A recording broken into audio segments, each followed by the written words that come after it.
morning. It is July 22nd. I didn't sleep well. Haven't been sleeping well at all this whole week. Yeah, and I don't know if it's just because I'm not in my space. I'm thinking that's probably why. So I haven't been sleeping well all week. And that's probably why I'm taking a lot of naps during the day. So I stayed up looking at my videos. Well, finishing up, like turning papers in, documents in for the new job, but I stayed up until like 11:30. Looking at the videos that are coming up next,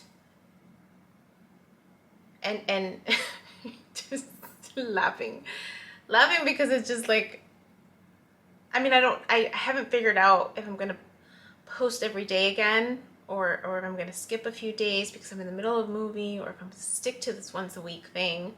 But it's just funny because it's just, even though I don't have a timeline yet for the other ones, there's bits and pieces of it, of those next few, and by next few I'm meaning like the next 4, really.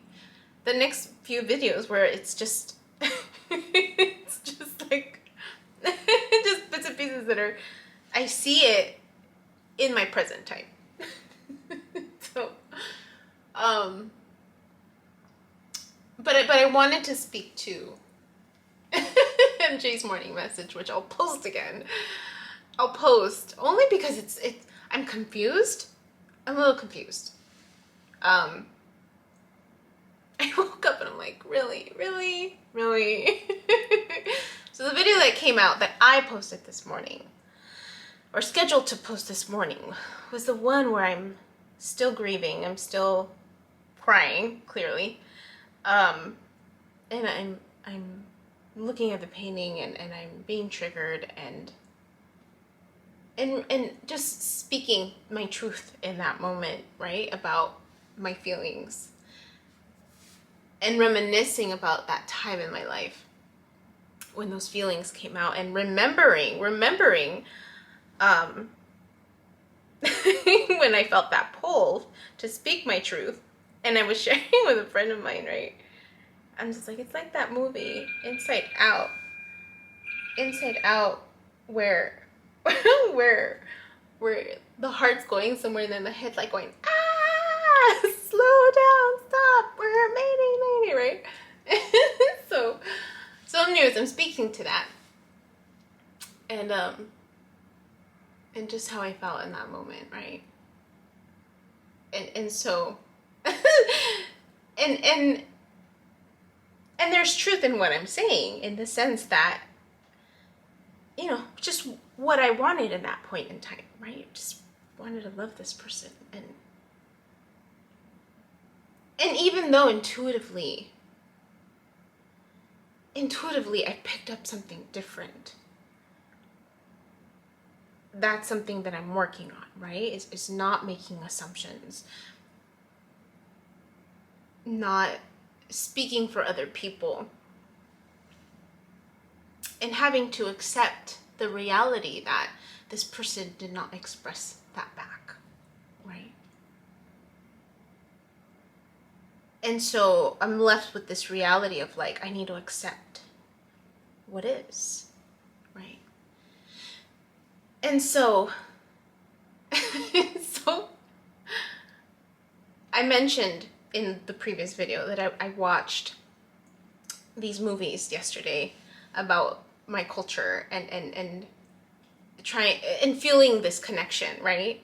And the last one was like Tattoo Nation. So it talked about Whittier Boulevard, which is like not that far from where I grew up, and the lowriders, and just that Bachuco, like just the evolution, right, of tattoo in the culture, and in East LA and Long Beach, Pike Place, San Francisco, and the art that came from that, right? And the involvement of body art.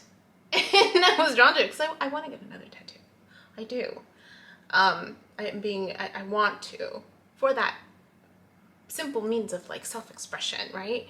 I have one, and that is very symbolic for me, and I've been wanting to get one in the back of my neck, and one here, and one here, and here. I just, for me, it's just self-expression, right? Nothing more, nothing less.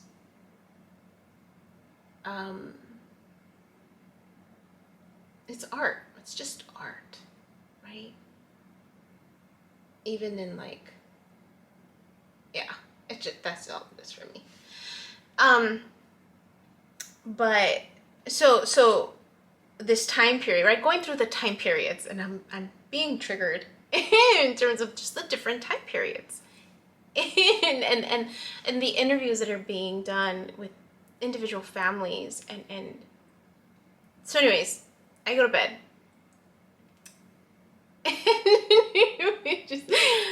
And I mentioned in one of my videos that, you know, sometimes your dreams, you're processing stuff that you saw during the day, right? And sometimes there's this belief that I now have that there's parts of it that are from a past life. and so I'm reminded of the times where I had dreams in the past where I'm like, no, like I wasn't watching TV. Well, this time I was. So in my dream, there were elements of what I was watching, Tattoo Nation and the Texas one about food. So in my dream, I'm dreaming of this person again.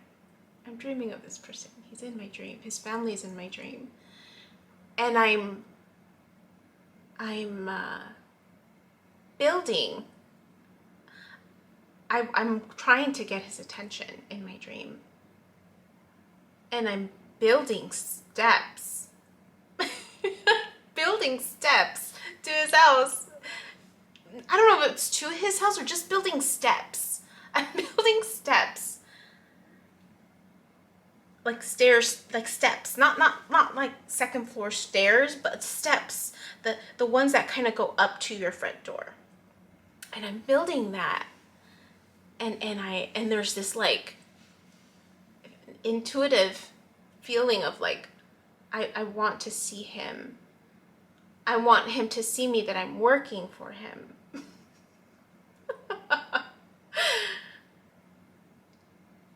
And then the steps that I'm building remind me of the steps of the pyramid that I saw in the Texas movie, because in the movie it talks about El Rio Grande and the indigenous people, and them traveling, or not traveling, but just that part of Central America and Central America, Northern America, that they found pyramids, like artifacts, all the way up to St. Louis, Missouri.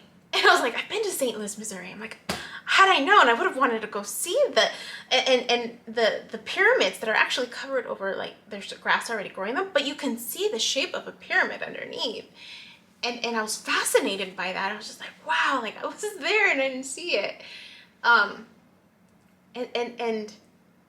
And so they're showing pictures of pyramids, and the steps that I'm building look like the steps of the pyramid. So in my dream, I'm building steps for him. I'm building steps for him. But he doesn't want to see me. He didn't want to see me.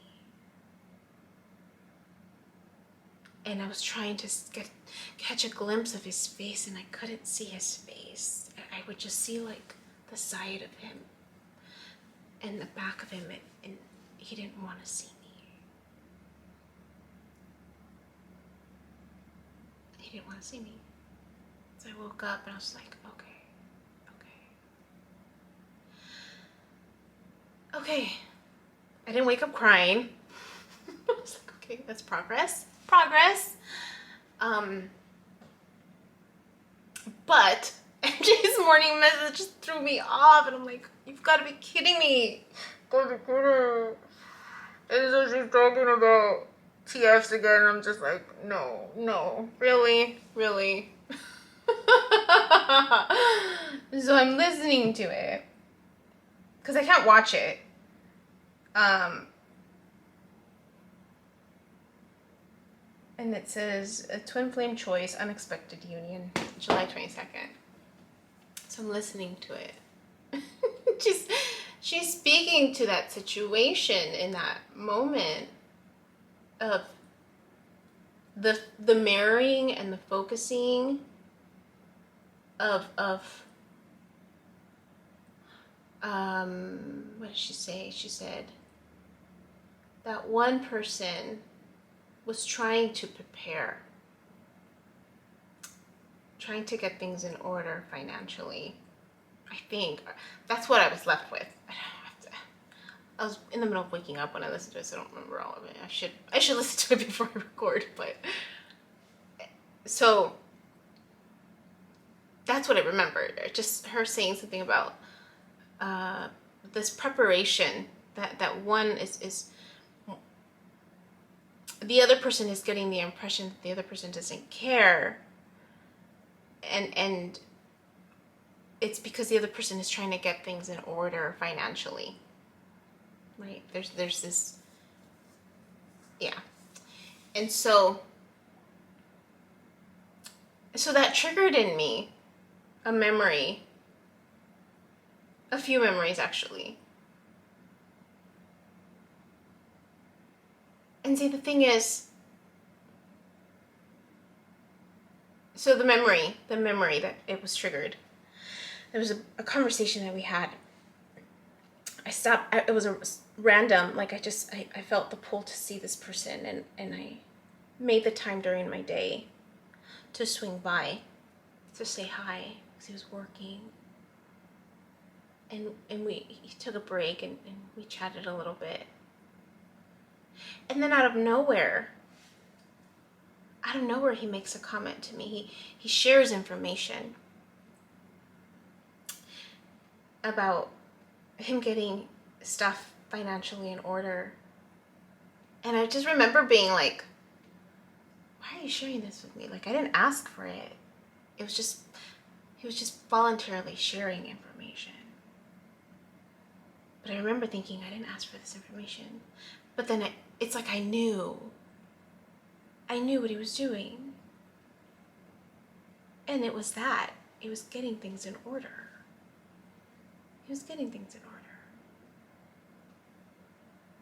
Like he had a reason to get things in order. And there were other little things that I noticed. He didn't have to say anything. That's the thing. That was a weird thing. Like, he didn't have to say anything, and I just knew. But there was a part of me that didn't care. It didn't matter to me, because all I knew was that I loved him. That's all that mattered to me.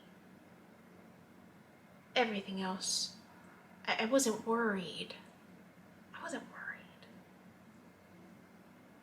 And I didn't ask questions when he would share information, because it's like I knew what he was doing. I didn't have to ask questions. I saw what he was doing. And that was enough for me, so I didn't have to ask questions.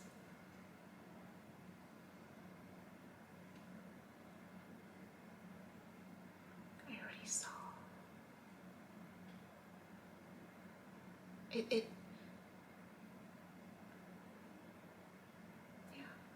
Like I just knew what he was doing.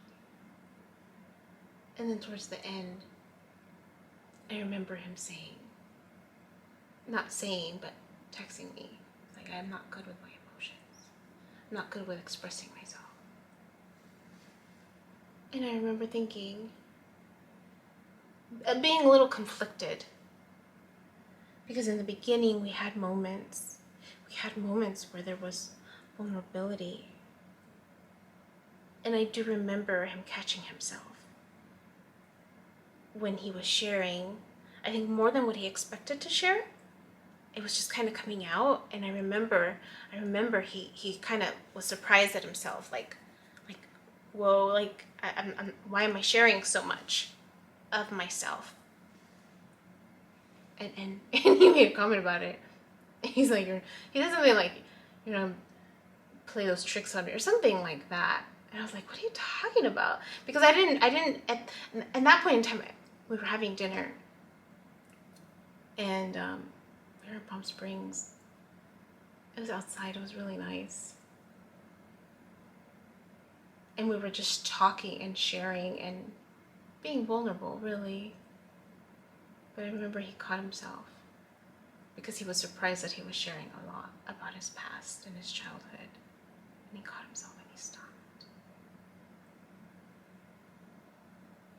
And just the whole time, the beginning, like I could just,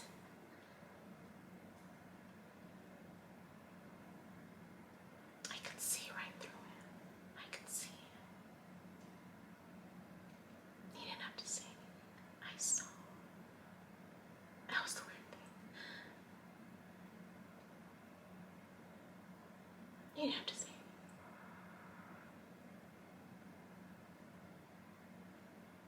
And I remember it shifted. I remember the moment it shifted. It was when I got triggered.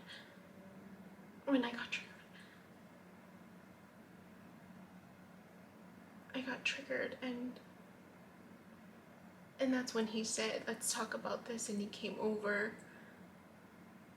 And then I triggered him because I felt him pull back. I felt his energy pull away. And then after that moment, it wasn't the same. It wasn't the same.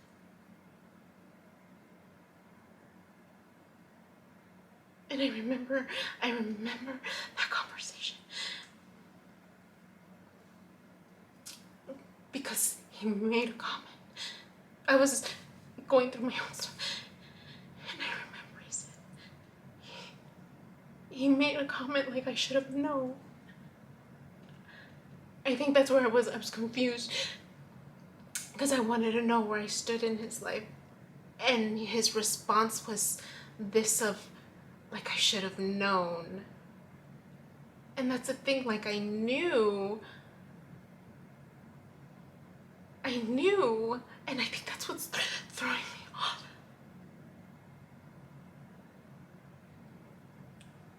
Because I knew, and I think I just wanted to hear it, because I think I just wanted to hear it. But his comments made me feel like I should have known. That he didn't have to tell me. And I did know, but I think I just wanted to hear it. And then he pulled away. But I was so caught up in my own stuff, in my own triggers, that I wasn't thinking straight. It was too emotional. And he was too guarded.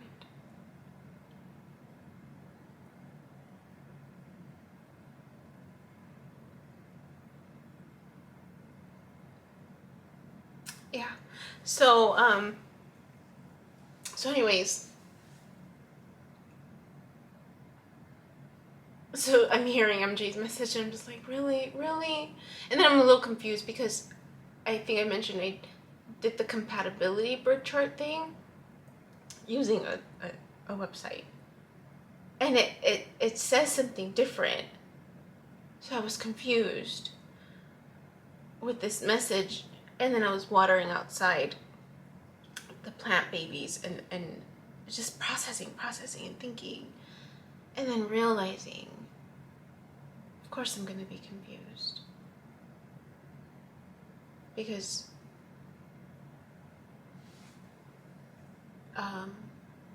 we're all interconnected. That's why.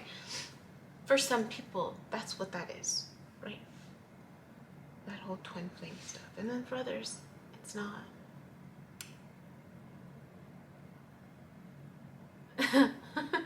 For others, it's not. And it just gets confusing because we're all interconnected. To a certain degree, we all share similar stories.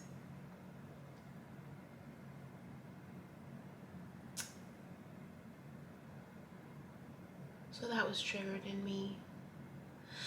So I woke up with that dream in mind, right? Like, I'm like, he didn't want to see me anymore. He didn't want to see me.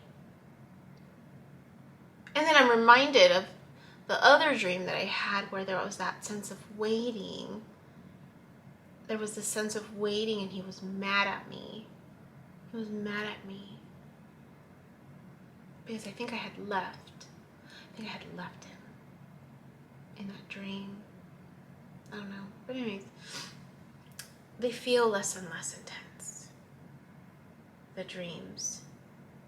And the triggers are less. And so a couple things. I signed up for a birth chart reading class that MJ offers because I really need to dive in and figure that out. I signed up for that full moon release thing. That's tonight. I'm gonna go and I'm gonna reach out to Liana also because she's into birth charts, and I'm gonna ask her what class she took to see if maybe I can take something similar. Again, just because it helps to I think even though I'm taking one class, I'm not going to say I'm an expert after one class. Like, I'm going to take another class and kind of feel it out and see, are they sharing the same information? Is it a different perspective? Right? I mean, this is a world I don't know, so I really want to become familiar, especially because I'm confused with that comparison chart also, and what it says there. And I remember MJ saying that she's tapping into learning how to read a birth chart where it speaks more to that. Not that it matters, and I shouldn't say that because it does.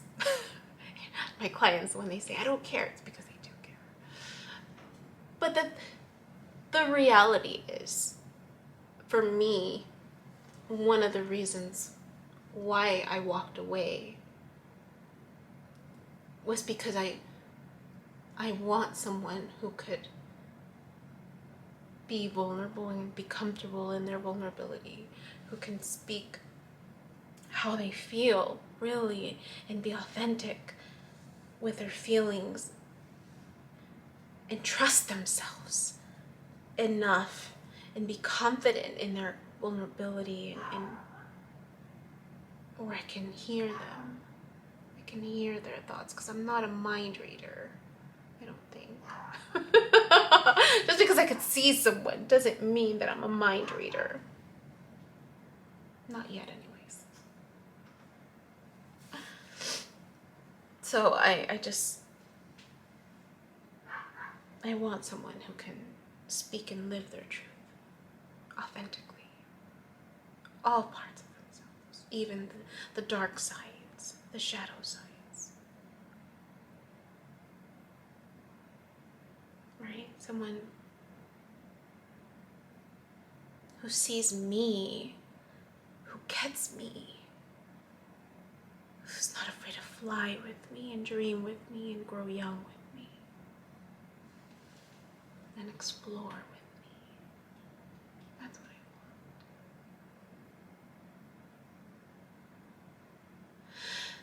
want. So this full moon, I'm going to work on that healing. The lingering, just completely heal. And I mentioned Miss Christina. I found the other pieces of my birth chart reading that I took notes that I didn't get a chance to record because my camera had died. And she says that I will be ready for a relationship when I'm closer to 41. I'm like, okay, good. Because I don't feel ready. I don't feel ready to jump into anything serious. I don't feel ready. And I'm glad I'm moving to San Francisco. For me, really, I had another fire sign friend that I had reached out, and he's just like, I know he was asking because he's assuming he's thinking I'm moving to San Francisco for someone. I'm like, no. Yes, this other fire sign happens to be in San Francisco, but that's not the reason why I'm moving to San Francisco. I'm moving for me. And I'm grateful that I'm doing this on my own, in the sense of like not depending on another person to move, or for that sense of security, because I can provide that for myself. I know that now. I see that now. I feel it now. I feel more confident in me taking care of me. And then asking for help when I need it, you know? Because that's what family's for. So, anyways, that was my morning. There's something else. I don't remember what else. If it comes up, I'll share. That was all. Yeah, we'll go work out. My name is Yubi, and in case you haven't figured it out, this footage is capturing my experience as I learn to navigate my personal spiritual awakening. I am learning that this experience is unique to each one of us, in whatever way we believe we are embracing living our truth. This just happens to be my journey. And despite me having a graduate degree and a license in clinical social work, this by no means is intended to replace any type of mental health advice. This is just me on a personal level, documenting my experience, shedding light on the truth that I am learning and discovering for myself, and really inviting you along for the ride. If by some magical chance you find this content to be helpful in any way, shape, or form, please click the like button, share the message, subscribe to my YouTube channel. I have an Instagram account, a personal one, and one specifically for this channel that you're more than welcome to check out. I'm an open book. I have also created t-shirt designs. I'm wearing my favorite one right now, which is the North Node design, but I have that and other things that you can look at inspired by this process and journey, and I have the link in the description box as well as in the about section of my YouTube channel. So you're more than welcome to check those items out. Any type of support is great. Again, if you find this content really helpful or meaningful, sometimes when we take that step and be vulnerable, with showing what's inside our hearts and what's really our truth, we realize that we're much more connected than what we thought we were. And so I hope that as I'm living this experience and that you find some type of truth for yourself, or find some type of ability to heal in some way just by relating, just by knowing that you're not alone. That really has been my goal with this process, not just being able to connect with others, but really for my own healing. It's definitely been a therapeutic experience and a very creative one for myself. So I thank you, and I wish you all the best, and we'll see what else comes next for me.